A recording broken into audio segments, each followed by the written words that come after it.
O que o Kaká fez com a camisa do Bahia, no meio do Bavi, foi absurdo. E a cena tá dando o que falar. Olha isso!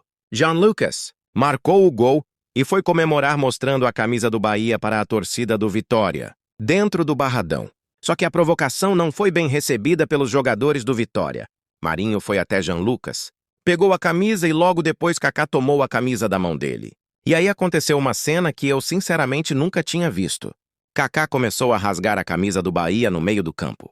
Enquanto isso, os outros jogadores do Vitória cercavam Jean Lucas e cobravam o jogador pela provocação.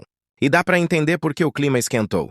Mostrar a camisa do Bahia, justamente para a torcida do Vitória, no Barradão, é uma provocação pesada em um Bavi. Mas a reação do Kaká foi ainda mais pesada. Ele simplesmente rasgou a camisa do maior rival em pleno clássico. Eu não lembro de ter visto algo parecido no futebol. Você acha que o Kaká passou do limite ou em clássico vale tudo?